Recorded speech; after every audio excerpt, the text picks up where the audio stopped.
με το ΕΠΑΛ κάτω Αχαΐας, που σιγά σιγά θα ανέβουν.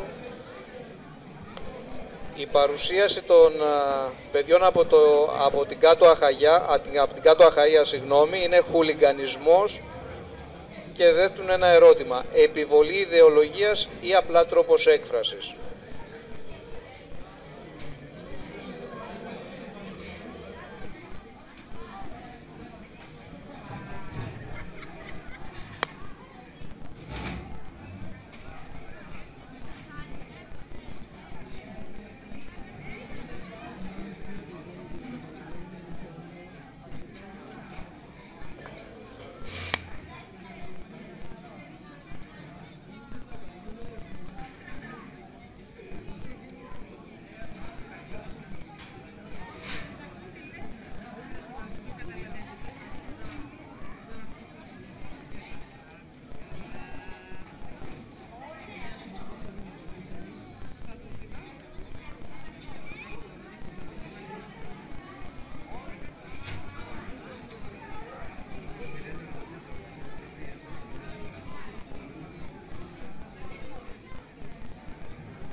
Θα μπορούσαμε να ξεκινήσουμε.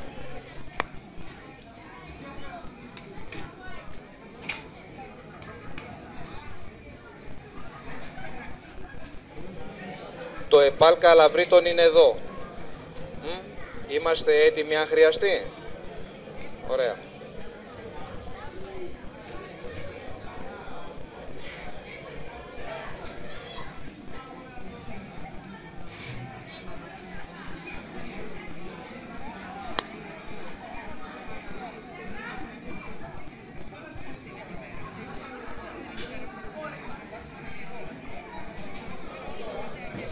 Για να ακούσω λίγο από ποια σχολεία είμαστε εδώ. Έχουμε Γυμνάσιο Καλαβρίτων, ΕΠΑΛ Καλαβρίτων, ΕΠΑΛ κάτω Αχαΐας. Είναι από κάποιο άλλο σχολείο μαθητές? Από το σχολείο εδώ το πρώτο γέλ. Ωραία. Και το?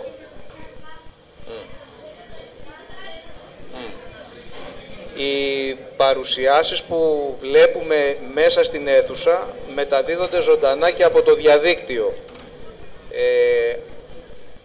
Υπάρχει μια πολύ μικρή καθυστέρηση της τάξης του 1 λεπτού, όχι παραπάνω, δηλαδή η εικόνα που μεταδίδεται στο διαδίκτυο απέχει από τη ζωντανή εικόνα που έχουμε εμείς μέσα στην αίθουσα κατά ένα πάρα πολύ μικρό χρονικό διάστημα.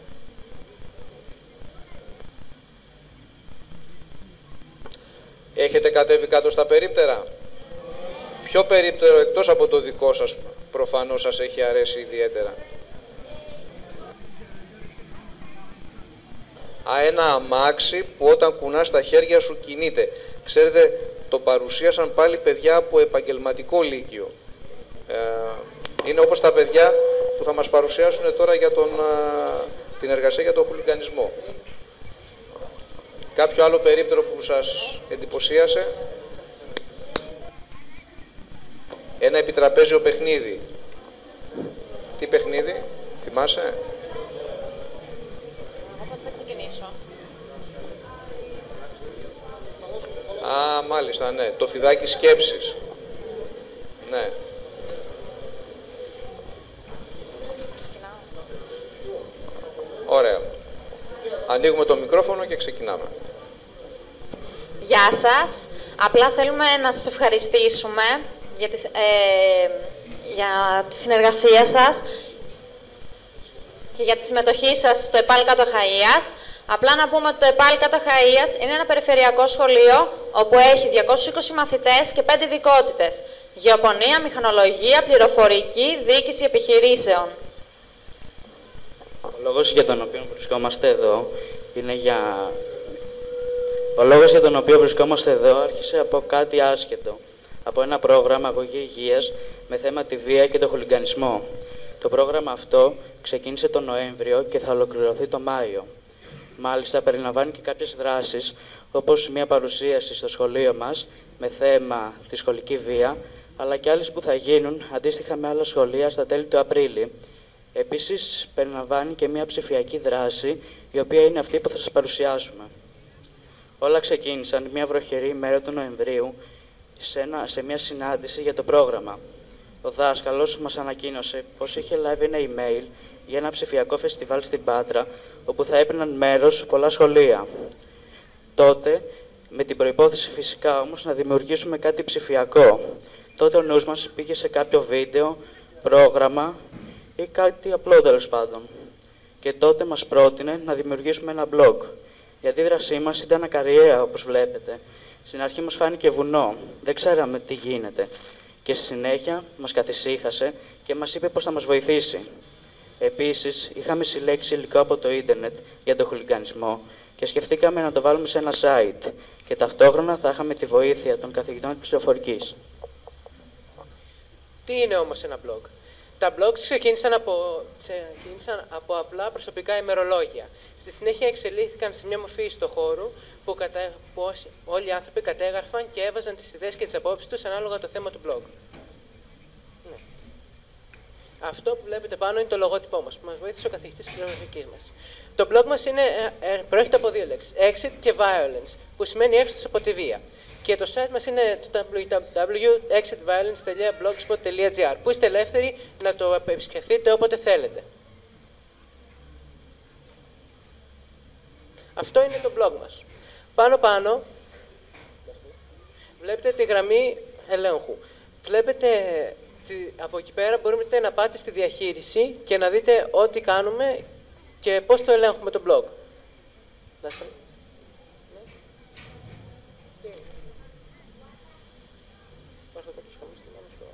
Εδώ πέρα είναι η γραμμή του τίτλου. Εκεί πέρα βλέπετε τον τίτλο μας και ένα σχόλιο από κάτω. Από κάτω είναι το menu bar που θα βλέπετε όσες σελίδες έχουμε βάλει και έχουμε αφήσει να είναι ελεύθερες για το κοινό να παρακολουθήσουν. Αριστερά και δεξιά έχουμε βάλει τα gadgets μας, που είναι όπως μηχανίες και καιρός και χάρτες που μπορείτε να δείτε πού είμαστε. Εδώ πέρα είναι η διαχείριση του blog, που από εδώ ξεκινάνε όλα. Εδώ πέρα βλέπετε κάποιες από τις βασικές εντολές. Για να φτιάξετε μια σελίδα πατάτε pages και μετά πατάτε new page για να φτιάξετε μια καινούργια. Εκτός και αν θέλετε να επεξεργαστείτε μια ήδη υπάρχουσα, πατάτε edit και μετά πηγαίνετε στο edit page editor. Να και το page editor. Εδώ πέρα γράφονται τα πάντα. Εκτός από κείμενο, μπορούμε να βάλουμε συνδέσμους, λέξεις, ακόμη και εικόνες. Μάλιστα, μπορούμε να ενσωματώσουμε βίντεο από το YouTube, αντιγράφοντας τον κώδικα HTML του βίντεου και το αντιγράψουμε στη σελίδα. Αλλά πρώτα θα πρέπει να αλλάξουμε την εμφάνισή του από Compose σε HTML κώδικα. Και σε κάθε αλλαγή πατάμε Update. Εδώ φαίνεται το layout του blog. Υπάρχουν διάφορα είδη layouts. Εμείς έχουμε επιλέξει αυτό με τις 3 στήλες. Μπορούμε εύκολα, σύροντας από τα αριστερά το κάθε τετράγωνο, να το μετακινήσουμε και να το αλλάξουμε θέση. Πατώντας πάλι Edit στο τετράγωνο, έχουμε τη δυνατότητα να το επεξεργαστούμε. Για παράδειγμα, αν πατήσουμε Edit στις σελίδες, επιλέγουμε ποιες θέλουμε να δειχτούν. Εδώ φαίνεται το blog μας σύμφωνα με το layout που είπαμε. Σε αυτή τη διαφάνεια θα δούμε τον τρόπο με τον οποίο διαμορφώσαμε τις σελίδες μας. Έχουμε πατήσει Edit από το Layout και έχουμε επιλέξει ποιες θέλουμε να εμφανιστούν και με ποια σειρά. Ας δούμε τώρα το template του blog. Το template σημαίνει θέμα, δηλαδή ότι είναι σχεδιασμένο πίσω από το blog ή πιο απλά το πώς θα εμφανίζεται μια ιστοσελίδα. Με τον σχεδιαστή θέματος ή αλλιώς template designer μπορούμε να κάνουμε πάρα πολλά πράγματα. Μπορούμε να αλλάξουμε το θέμα του blog, δηλαδή την όλη εμφάνισή του. Μπορούμε να αλλάξουμε το background, δηλαδή την εικόνα πίσω. Εμείς, ας πούμε, έχουμε βάλει αυτή με τις φλόγες. Επίσης, μπορούμε να αλλάξουμε το μήκος προβολής του blog στην οθόνη του υπολογιστή μας. Άλλαξε εδώ. Επίσης, μπορούμε να αλλάξουμε τον τρόπο προβολής των στοιχείων σε 2 ή 3 στήλες αντίστοιχα. Τέλος, μπορούμε να αλλάξουμε τον τίτλο ή τα γράμματα στο μενού, το χρώμα, το μέγεθος ή τη γραμματοσυρά. Και γενικά μπορούμε να αλλάξουμε την όλη εμφάνισή του. Με την επιλογή Settings, ανάμεσα σε άλλες επιλογές, μπορούμε να επιλέξουμε τους συγγραφείς του blog.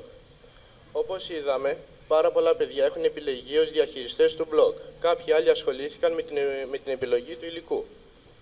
Τώρα ας συναγηθούμε στο blog και ας δούμε αυτά που κάνουμε, πώς παρουσιάζονται σε εσάς. Όπως βλέπετε, αυτό είναι το blog μας, που με τη βοήθεια του καθηγητή μας το δημιουργήσαμε. Το blog εστιάζεται στην ποδοσφαιρική βία και στην ιστορία του χουλιγκανισμού και της βίας. Πρώτα ας πάμε στο προφίλ της βίας. Δεξιά και αριστερά βλέπουμε κάποια gadgets. Δεξιά έχουμε τον καιρό. Από πάνω τον χάρτη. Ωραία, τώρα ας πάμε στο προφίλ της βίας. Το προφίλ ενός χούλιγκαν. Η ιστορία του χουλιγκανισμού.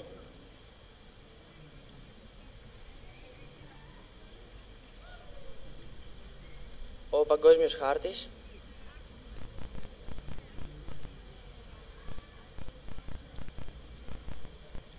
Κάποιες ποδοσφαιρικές τραγωδίες που έχουν συμβεί, όπως το Hillsborough,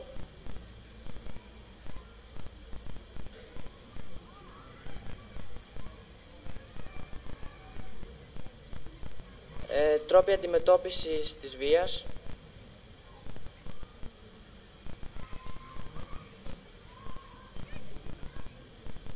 κάποιες φωτογραφίες που έχουμε ενσωματώσει από κάποιο πρόγραμμα.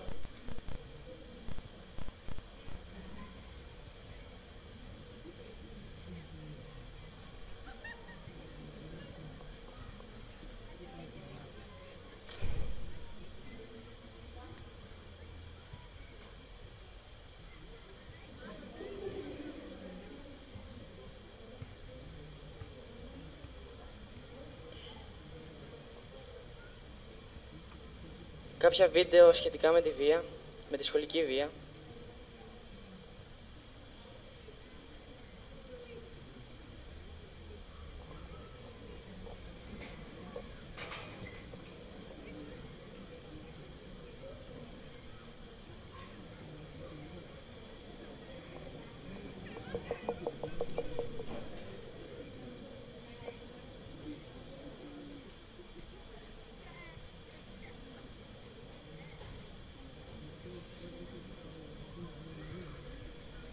Ένα ερωτηματολόγιο που μπορεί κάποιος να μπει και να απαντήσει.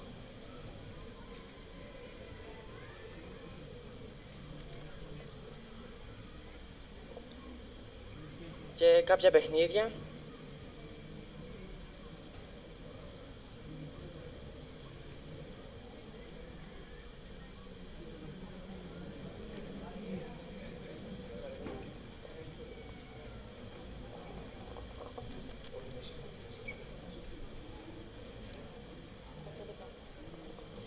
Αυτή ήταν η παρουσίασή μας. Ελπίζουμε να μπαίνετε συχνά στο blog μας και ελπίζουμε να τα ξαναπούμε. Αυτά από μας. Ευχαριστούμε πολύ.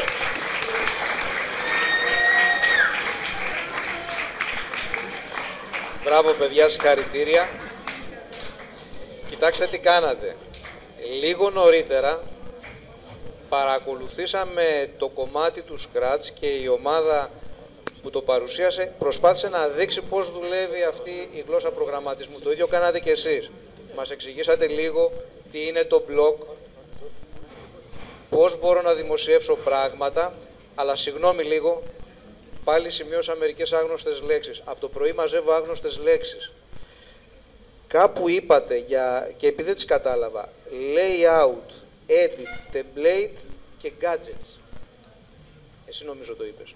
Μήπως μπορείτε να μας εξηγήσετε λίγο σε σχέση με το blog, το οποίο καταλάβαμε ότι είναι μια ιστοσελίδα που τα δείχνει τα άρθρα της με έναν ημερολογιακό τρόπο.